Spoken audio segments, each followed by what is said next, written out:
नमस्कार, मैं डॉक्टर कंचन भारत होम्योपैथी में आप सभी का स्वागत करती हूँ। आशा करती हूँ आप सभी लोग ठीक होंगे।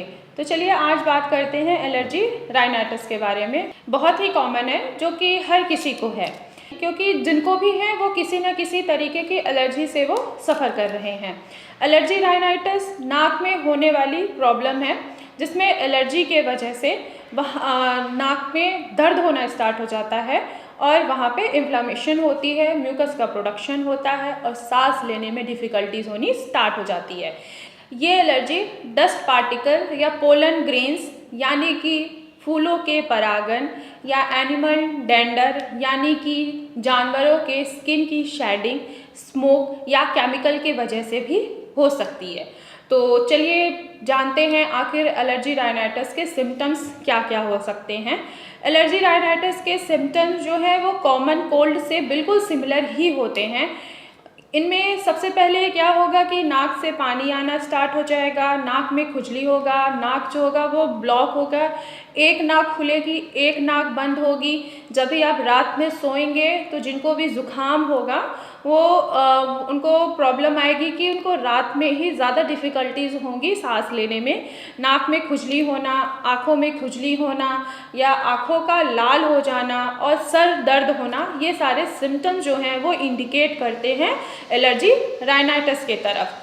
सेम सिम्टम्स नेज़ल पॉलिप का भी होता है, लेकिन आप इसको ईजिली डिफ्रेंशिएट कर सकते हैं। वो कैसे? जैसे कि नेज़ल पॉलिप में नाक के अंदर का मांस जो होगा वो थिक हो जाएगा यानी कि मोटा हो जाएगा।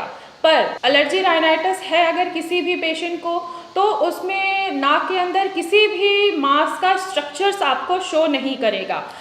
एलर्जी राइनाइटिस ज़्यादातर ट्रिगर करेगी किसी भी एज ग्रुप को, ये ट्रिगर कर सकती है और ज़्यादातर ये सीजनल चेंजेस पे ही एग्रावेट होती हैं, जैसे कि विंटर पे हो गया या रेनी सीजन में हो गया या समर वेदर जैसे ही चेंजेस, मौसम जैसे ही चेंज होते हैं एलर्जी राइनाइटिस जो होती है वो तुरंत ही ट्रिगर कर जाती है। जिन भी पेशेंट को एलर्जी है, जितने भी मैंने आपको डस्ट बताया या पोलन्स हो गया या केमिकल हो गया, स्मोक हो गया, इन चीज़ों के अगर वो कॉन्टैक्ट में जाते हैं तो उनको तुरंत ही नाक से पानी आना स्टार्ट हो जाता है।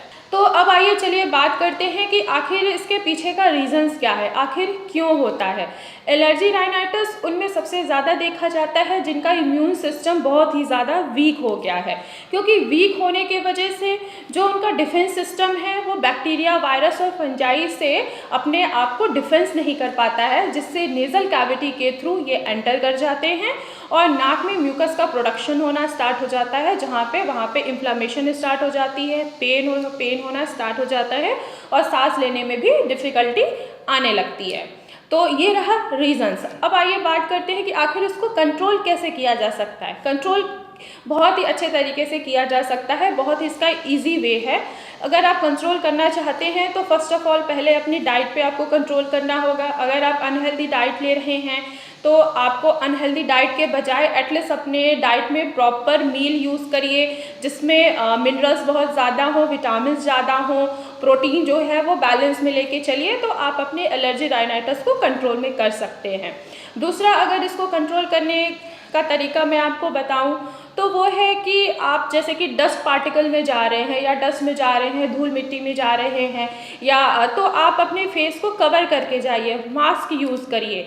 अगर आपके घर में जानवर हैं, जैसे कि हर किसी के घर में आजकल डॉग्स रखे जा रहे हैं, तो आप उनके स्किन की अच्छे से साफ़ सफाई करिए, उनको रेगुलर बेसिस पे उनको नहलाइए, उनकी सफाई करिए, जिसके वजह जब आप उनको नहलाएंगे और उनकी सफाई रखेंगे तो जो उनका स्किन का जो शेडिंग है वो झड़ेगा नहीं।